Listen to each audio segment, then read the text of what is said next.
be moving all over America, all over Europe, all over Africa, all over the world. Ganyiga buli pesa. Elisula Museveni tugenda mujjako alimba. Museveni tugenda mujjako n'oyo mutabani we omutamiivu agenda kusasulira buli kikolobero kyakoze eggwanga lyaffe. Tebabalimbalimba, tebabamalamu amaanyi. Museveni si kyali waffe ate tetuli bakyalibe ate tugenda mujjako kubanga ye solution yokka eina okuddawo okutaasa ensi yaffe. His Excellency Robert Kyagulanyi Ssentamu wamu ne maama Barbie Itungo akwoteeka n'omwana amanyikiddwako nga Suubi Shine olunaku olwaleero babaddeko mu bitundu eby'e California era wano His Excellency Robert Kyagulanyi Ssentamu wasinzidde n'ategeeza bannayuganda nga bw'agenda okwetooloola ensi yonna ng'anyiga buli peesa okusobola okulaba nga akomya wonna General Yoweri Kaguta Museveni wabadde ajja omunwe gw'ensimbi era n'ayongera okubeera nga agumya bannayuganda n'abategeeza nti mwami Yoweri Kaguta Museveni tugenda kubeera nga tumujjako wamu ne mutabani we agende maaso n'okubeera nga asasulira ebikolobero byonna byakoze bannayuganda. Mu ngeri y'emu His Excellency Robert Kyagulanyi Ssentamu asinziddaawo n'agenda maaso n'okubeera nga ayongera okumenyera ku bannayuganda obulamu bwe bwe yamalamu obw'emyezi 2 ejjadduka wano munda mu ggwanga erya Uganda era n'agamba nti waliwo n'olunaku olumu bwe baali bamukutte wabula omuzirakisa omusamaliya bw'atyo n'amukweka mu nnyumba n'ayongera n'okubeera nga amuwa ku ssaala. Byonna ogenda kubeera nga obyetegereza mukwano gwange atukuleetedde kigambo ku kigambo kale nno tosaanidde kubeera nga osubwa mukwano gwange. Mu ngeri y'emu ebipya byongedde okubeera nga bizuuka ku mutemu eyalumbye akasomero k'abaana akasangibwa Eggaba era bw'atyo okufundikira nga abaana bana baluguzeemu obulamu. Kale nno omutemu ono amawulire getuyina galaga nti ono yabeerako mu ggwanga erya Amerika emyaka egiwerako ddala 20 wabula yagenda okubeera nga akoma wano munda mu ggwanga erya Uganda ensimbi zamuyita mu myaganya gy'engalo era bw'atyo yasalawo ayolekere mu bitundu ebya Nwoya district eyo nno gye yagwira ku musawo ow'ekinnansi era n'amugamba oba n'amwebuuzaako ku ngeri gy'asobola okubeera nga addamu afuna obugagga mu kaseera nga si kawanvu nnyo. Kale nno omusawo ow'ekinnansi kyeyava amutegeeza nti waba asaanidde okubeera nga afuna obugagga ateekeddwa okubeera nga aliko obulamu bw'abantu bw'asaanidde okubeera nga asaanyaawo. N'omusajja ono bw'atyo kyeyagenze mu maaso n'okubeera nga akola wabula pulaani ye yagudde butaka. Byonna ogenda kubeera nga obyetegereza mukwano gwange. Enkya yonna kuno olwaleero ekibiina ekya National Unity Platform nga kiyita musaabawandiisi waakyo David Lewis Lubongoya akiriko ettu ly'ekisibiridde abo bonna abalina abasibe abali mu makomera ku nsonga ezeekuusa ku byobufuzi. Kale nno baweereddwa ebintu by'okkozesa ku Easter eno. Kale nno mukwano gwange byonna ogenda kubeera nga obyetegereza wamu n'omusajja amanyikiddwako nga Alex Mukulu yeewuunya bannayuganda nga yeebuuza nti omuntu n'amala ebbanga lyonna n'akyusa obulamu bwe n'akyusa ennyambala n'akyusa n'embeera ze ez'obuntu ng'afiiririra abantu oboolyawo abatasaanidde kubeera nga bafiiririrwa. Byonna ogenda kubeera nga obiraba kankole bwe nti then ate nzire mukwano gwange. DPTV Uganda, Down People Television.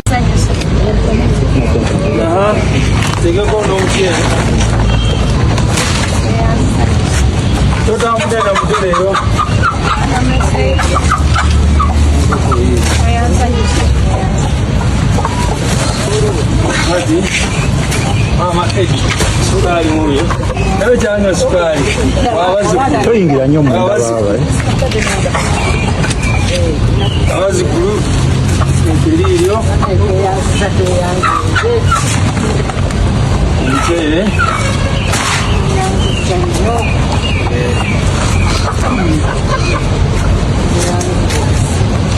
amacete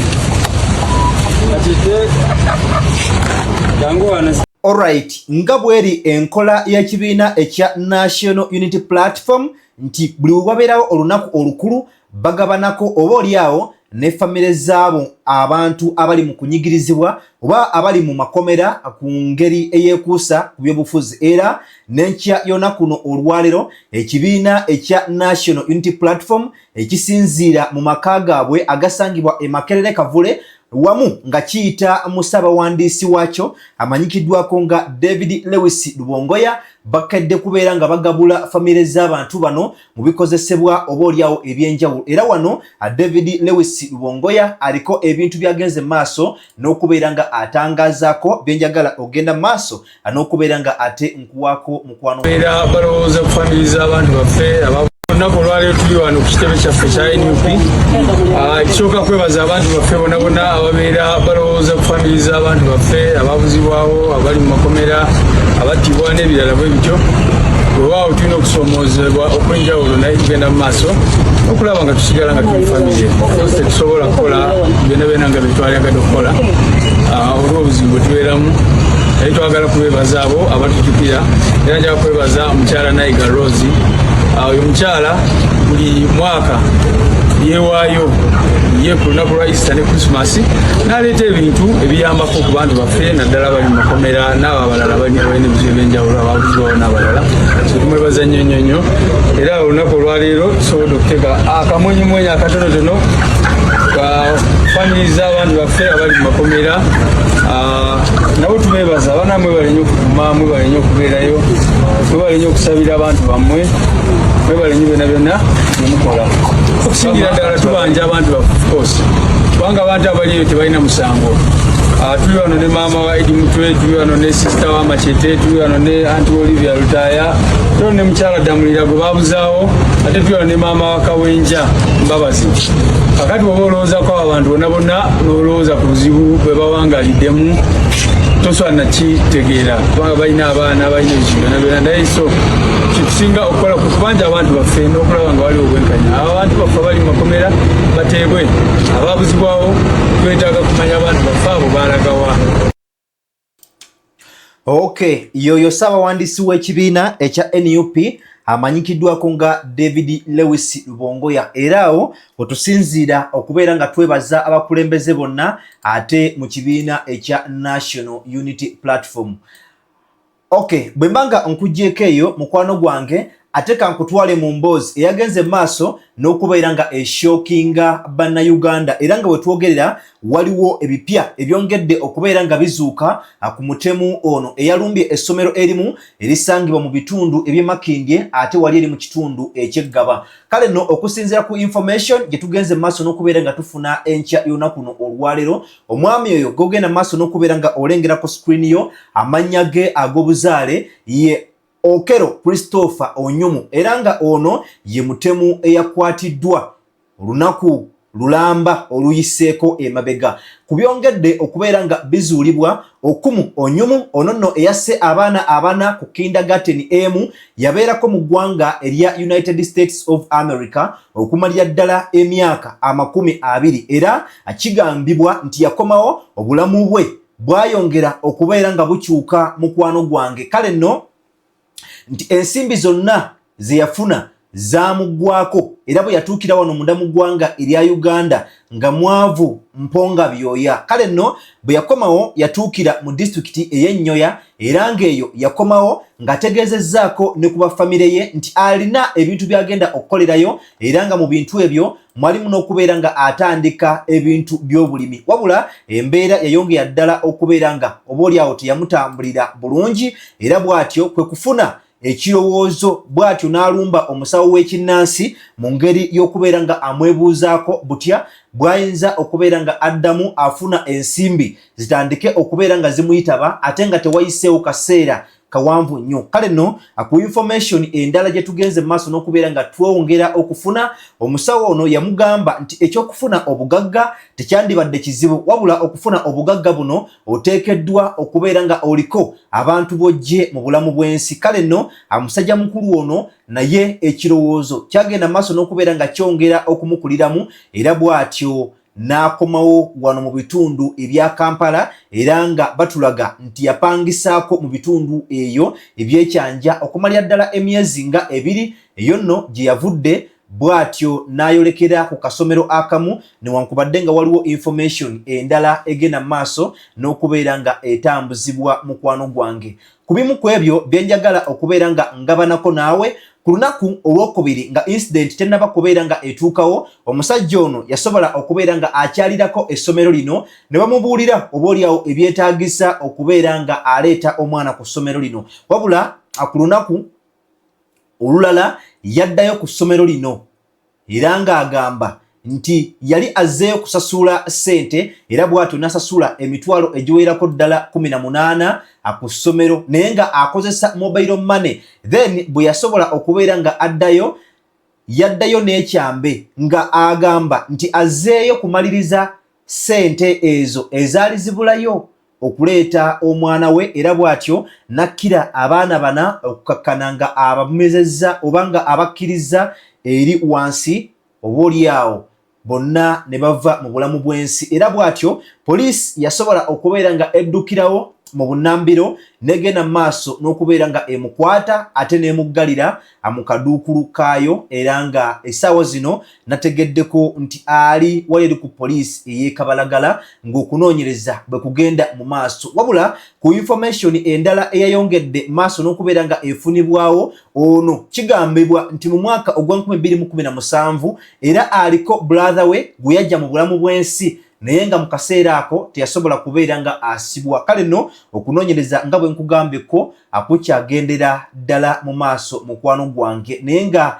abantu oba abaana abamu kubanga mu baana abo mwabaddemu abaana babadde basatu nga balenzi ate omwana ow'obuwala yabadde omu. Wabula nga bwe weetegereza abaana bano tekwabaddeko mwana aweza myaka 4 bonna babadde myaka 3 ku myaka 2 era nga n'akawungezi k'olunaku olw'eggulo minisita avunaanyizibwa ku byenjigiriza ebya waggulu John Chrysostom Muyingo yasobodde okubeera nga aggala amasomero gano era nga mwe mwabadde n'essomero lino ery'abaana abato. Kale nno information bwetyo bwe yageze maaso n'okubeera nga eva side zeeyo mukwano gwange. Wabula bwe mbanga nkuggyekaawo akkiriza ate nkwongereyo ew'omwami amanyikiddwako nga Alex Mukulu. Alex Mukulu ono yavuddeyo n'agenda maaso n'okubeera nga yeewuunya bannayuganda nti His Excellency Robert Kyagulanyi Ssentamu yamala obudde bwe ng'atambula district ku district ng'abannyonnyola era ng'abalaga butya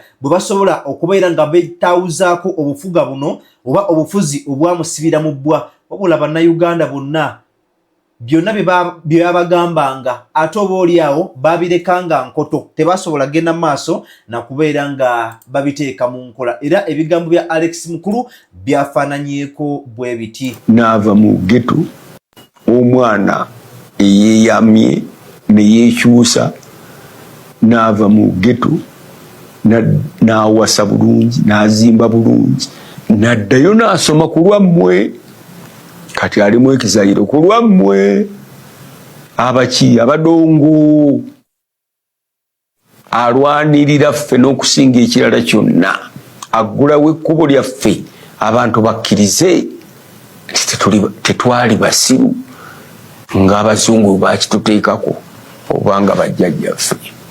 N'olwekyo mutukkirize twetikka ekyo kye tusobola Katonda kye yatuwa. Kale yoyo Alex Mukulu nkakasa butereevu nti ate ebigambo bye ogenze maaso n'okubeera nga nabyo obitegeera. Wabula bwe mbanga nkuggyekaawo kkiriza tugende mu mboozi yaffe obaolyawo ey'olunaku olwaleero. His Excellency Robert Kyagulanyi Ssentamu Mitembo wamu ne famire ye yonna era nga muno mubaddemu maama Barbie Itungo Kyagulanyi akwoteeka n'omwana ow'obuwala amanyikiddwako nga Suubi Shine. Olunaku olwaleero oba ekiro ekikeesezza olunaku luno olwaleero babaddeko olukuŋŋaana lwe beetabyeko era nga wano His Excellency Robert Kyagulanyi Ssentamu Mitembo wagenze maaso n'okubeera nga aliko olugero lwanyumizza eri bannayuganda n'abategeeza nti mu bbanga lye yamala eryadduka wano munda mu ggwanga erya Uganda yasobola okubeera nga ayita mu bintu bingi nnyo nnyini ddala era nga wano ne basajja ba General Yoweri Kaguta Museveni olumu baali bamuguddeko wabula waliwo omukazi ow'ekisa omusamaliya eyasobola okubeera nga amutaasa n'ava mu mannyo g'empisi era wano wasobodde okubeera nga asabira bannayuganda nti mubeere bakkakkamu wetulaga ensolo ku kizigo kweri General Yoweri Kaguta Museveni agenda kubeera nga atulabako akaseera katono nnyo nnyini ddala wansonga nti ngenda kubeera nga ntambula ggwanga ku ggwanga nga nsazaamu enkolagana era nga nsaba okubeera nga abakulu ababadde bamuvujjirira bamuteekako sanctions zonna era nga ekinaddirira kijja kubeera nga General Yoweri Kaguta Museveni atusiibula era nga ne mutabani we Muhoozi Ggaba agenda kubeera nga asasulira buli kikolobero kye batuusizza ku buli munnayuganda. Kale nno mukwano gwange njagala nkwe kigambo ku kigambo era nga n'omwana ow'obuwala amanyikiddwako nga Suubi Nation naye aliko byayogedde ng'abigamba bannayuganda.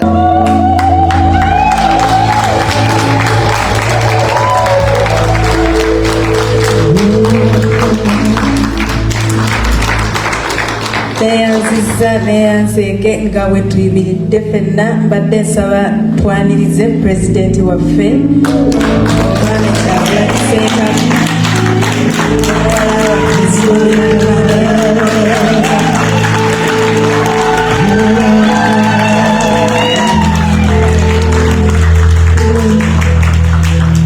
badde bansabye nkwate mu ddoboozi tuyimbe national anthem. Uncle Brian Pakuki.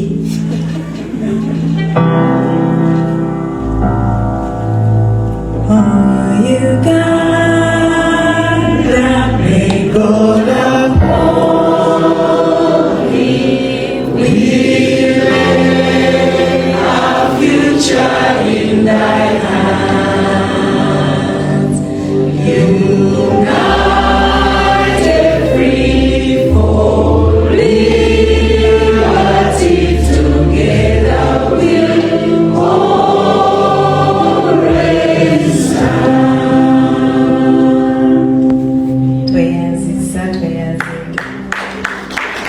Niwe mwetuulira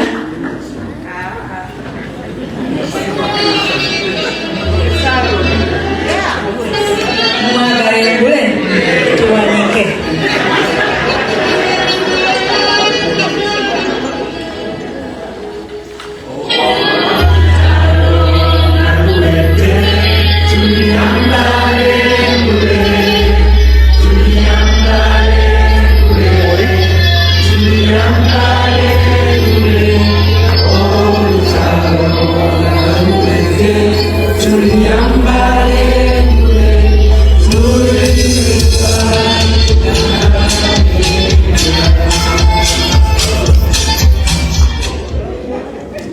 Tijja tweyanzisa awo tutuule American anthem mukyala nakijjoba nkwagazinda Uncle Brian yankimanyi DJ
all take our seats.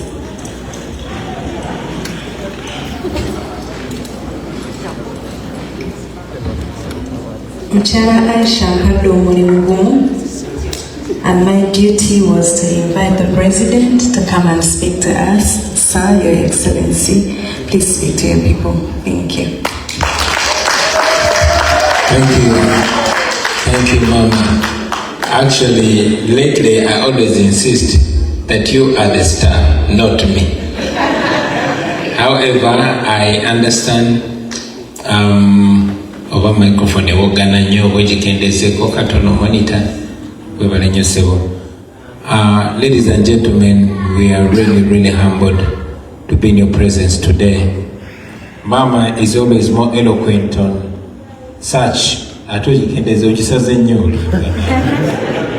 She's more eloquent than me in such times, but she requested that she wouldn't be in position to speak to you. But again, by the grace of God, there's somebody that balances both of us. She has half me and half Mama. So I'm going to ask Suubi to say a few words on her behalf and on behalf of our children, and maybe I'll speak to you.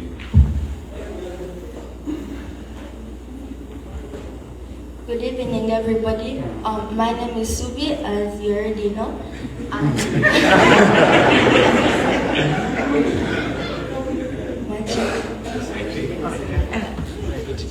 Good evening, everybody. My name is Suubi, as you already know, and I have come to say a few words.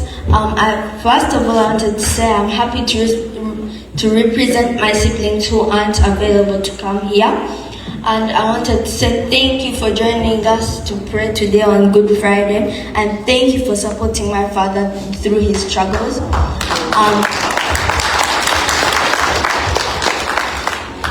I also wanted to put out a very special thank you to our fellow family who have lent us home and who have lent us shelter. Auntie Maggie and Uncle Kaira and Uncle Brian and his lovely wife and family.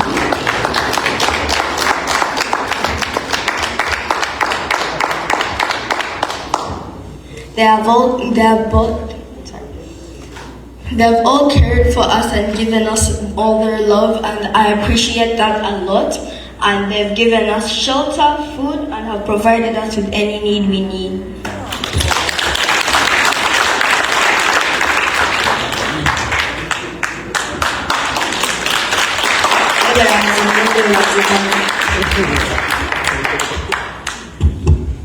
Omaze oyanabera nebigambo bingi nga tulifeka. Thank you very much, ladies and gentlemen. We appreciate. Njagala okwebaza Katonda olw'olunaku lwaleero. Njagala okwebaza Reverend ne bapasita batukulembedde mu kusaba kwa leero, ne imaamu mutwebalize, Edduwa etuuse, Champion Marvin ne famire yo. Njagala okwebaza abakulembeze bannaffe Nakijuba, Senkungu, Joe Semakula, mwena ba comrades. Thank you very much. I want to thank again. I feel we cannot thank you people enough for embracing us in this time that we never imagined in our lives. All of a sudden, just all of a sudden, life went from the topest to nothing at all. All of a sudden we became not only homeless, but dangerous to associate with. So we thank you, those of you. Nsoko kwebaza abantu be Uganda, the people of Uganda showed us. The people of Uganda took us in. Maybe one day I'll write a book, because there's so much that I cannot say right now. So many people have been putting in trouble that helped me survive. The first time gave us information that they had come for me, and this stubborn woman said, "Bobi, go, I'll stay home." On the 16th, and Barbie stayed in house arrest for another 9 days alone. When you saw the religious leaders come home. She was alone in house arrest. She was hungry. Ngataina na mmere. Na yulu mputuye. Ngalaganti achali gumite. Thank you, Mama. I respect you. But the people of Uganda, batuyamba, bonna, abaina webali n'abataina webali, they stood with us. But there's this one time, the champion Mabina Zingale said, Nizijukira nabanyumizako kubafadha abantu kuitanga ngataina chakuwa na inakuwa chitamiro chemisa watu waliwene nyumba waliwo watu zinguliro bali watu kuikiriza netuweta ngasibira mu nyumba ya oba ya wani alimu omukazi nimuka yaze Bobi yinga mchana na nyingira kati nyumba je nyingine mwaya msajja oba nyingine mu nyumba ya mimi ne nyingine zipu ne zibika ne bayitawo kakati omukyala ninga kati oba kati abo agenda bakubira bagameze mu mpaka kadde wono mufune bandi awo omukazi azze ninakola mama mza anga bawoni abantu balaka basira bandi awo omukazi atuse n'omusajja omukulukulu ningamba ndetedde bawe mfudde omusajja agenda kubuuza yegenda otya mu nyumba nanga Bobi tota ze munange uledde ono seka akuweddwa seka nangamba wanike emikono okweddwa seka nasomereddwa nasoma oluwalabu ebetedde kyakula pulya mukyali jalya mama nange nange ze kyembadde nsobola okukola neneyongerayo but prayers work. Prayers work regardless of religion. So kyakitibwa nnyo nti bannange kyetusoose okureceiving ano kubadde kutusabira era bwe natuuka twasooka Washington kyamukisa mulungi twatuuka mu mwezi omutukuvu era baganda baffe abasiraamu twasaba nabo twasala nabo idi era ne tugabana ekijjulo kya idi ew'omu ku mikwano gyaffe then ne wano tusoose kusinkana mu kusaba. This is not a mistake. So no, God is working here. Zeno naino olungulo naye kakasiza nti Katonda akola. Reverend Achogendeko, he can't believe I'm here. Reverend, I also can't believe I am here. But what God took us through to be able to leave the country is amazing. What my wife and family had to endure is amazing. But we're here. When one very articulate pastor, young pastor, he talked about injustice. Injustice. Nothing else is as painful as injustice. Obutali bwenkanya. Kubanga obutali bwenkanya, it does not matter. In any developed world, we want to believe, okay, politics, fine. Naye waliwo obwenkanya n'obutali bwenkanya. When the whole world is watching, mugambe mugenda kulonda. Netufane tugamba no, banange temukwata kifaananyi kyange, kwata bendera ya ggwanga, because this is not about me. Notuuka nze bwentuuka wano mu America buli wamu ndaba bendera ya ggwanga gye batimbye. N'olumu kuba twadduka n'abaana baffe ogenda kasomero yagaloba oba tamisinga okusoma ayinza okuba nga asomasoma kwano naye kyosooka okulaba tebawanika bendera ya ggwanga. Mwana nakubuuza taata, but this is exactly what caused us trouble home. Kwegamba omwana takutegeera nabo bantu bali mu kuwanika bendera ate nga yatuleetedde ebizibu. Bendera ekira okuba eky'omuwendo. obwenkanya obwo okujjako n'abantu obwannannyini ku ggwanga lyabwe. Mwalabye n'etteeka lye bagezaako okuleeta okubajjako obwannannyini ku ggwanga lyammwe, okudikiraringa nti nno oli mugwira, toli munnayuganda kubanga oyogera amazima. Injustice. That injustice is something. Era omusajja omu gwe bayita Che Guevara yagamba, when you see me tremble with indignation, that is when I've seen injustice. Era nagamba, if you tremble with so much anger at the sight of injustice, you are a comrade of mine. Nange njagala okubagamba bw'obanga obutali bwenkanya bubajjako waya, then mwoli bakyali bange. What a children together. That is one thing that should bring us together. Justice. Because injustice is sin. It does not look at the color of your skin, your denomination, your gender. It is just there.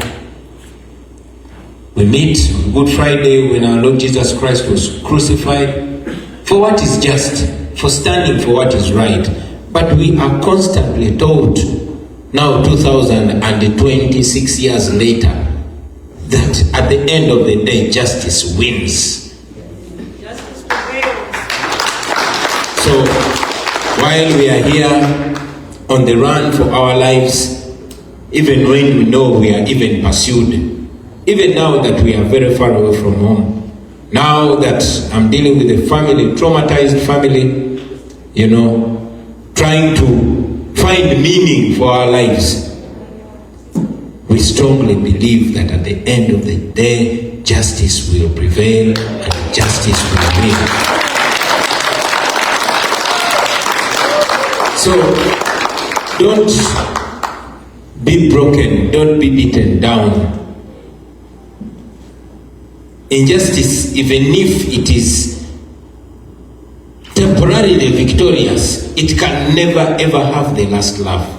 At the end of the day, we shall be free. We shall be free. I've seen this before. About Singapore, South Africa, I did not see Idi Amin. I did not even see Obote because I was only 4 years when Obote fell. But I've seen modern day Amin, I've seen modern day Hitler. Because we live in a country where somebody, because they are the son of the person in power, will come and say, I will kill you, I will castrate you, and they do it. They say, I'll come to your house and humiliate your wife, and they'll do it. They think it's a sign of strength. No, that's a sign of weakness. For a man, big and tall and old, over 50, and you take 70 men to humiliate a woman like this one, and at the end of the day, she wins you because you've not been able to destroy her spirit. Whenever that comes to you, remember Wabule Waliyo Katonda. These are things I used to hide from my children. We don't do that anymore because it's everywhere. At least now we know that when our children see us in jail, they know we've not stolen anything. When they see us on the run, they know it's for the right cause. I want to appreciate you, friends, that have taken us in. My daughter talked about them. But thank you very much for bearing this burden with us. Right now we are a burden, but we are embraced. We find so much love everywhere. Oh no, Yachi, Imam. So,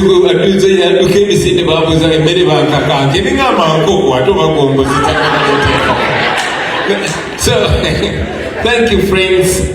Thank you. Right now, many of you are playing the role of counselors. You're counseling us. Okutuzo bongo. But most importantly, love jemutuwa atena feje tuwaba nafe. While you see us here, so many thousands, hundreds of thousands, millions of people are struggling back home. We are going to go back home and we are going to liberate our country. One day, all this is going to be history. One day we shall tell our children stories of how we ran away from our home, but we went back and rescued our home. One day, we shall be victorious. I know that, I'm sure. Thank you very much to my family. Thank you very much for being strong. Thank you for also keeping me strong. You know, this omanyi omugezi basudde agamba oyinza okukola omuntu ekintu ng'oyagalamu awuli bubi ate nomaliza ng'omuyambe. So this has given me opportunity to reflect, to think, to replan, but also to meet very many people that I was too busy to meet back home. Nandi basanzewa. Finally, to you friends, many of you, especially the leaders, mubadde temundaba. Because sometimes nange ni muntu bera netaga okuma Barbie etuda mukasonda etukabireyo nekusakula maziga tumuvenga. So please understand us. Kiringa ebbanga lyonna linabeera Uganda nekwekanvaano zirano twekulembeza abamu ne bagamba n'otuituuka wange ne bagamba munaye kati gwoli makiti zindi wa miwunyo. So nsanga nga wakabaya gye neekwese oba nga neekwese wa abudu soja oba nga neekwese wa jenokazi omuvuzi wa boda. Please understand, same thing here. Tutambulanga bayeekera kuba tumanyi nti neno gye tuli obusajja era bajja butulondoola naye tuli gumite. So with those few words, I want to appreciate you friends. I'm here for a few days and I'll be moving all over America, all over Europe, all over Africa, all over the world. Ganyiga oli best. Elisula Museveni tugenda mujjako alimba. Museveni tugenda mujjako n'oyo mutabani we omutamiivu agenda kusasulira buli kikolobero kyakoze eggwanga lyaffe. Tebabalimbalimba, tebabamalamu amaanyi. Museveni si kyali waffe ate tetuli bakyalibe ate tugenda mujjako kubanga ye solution yokka eyina okuddawo okutaasa ensi yaffe. Mwebale nnyo okumpuliriza. Ssaabasajja Kabaka wangale.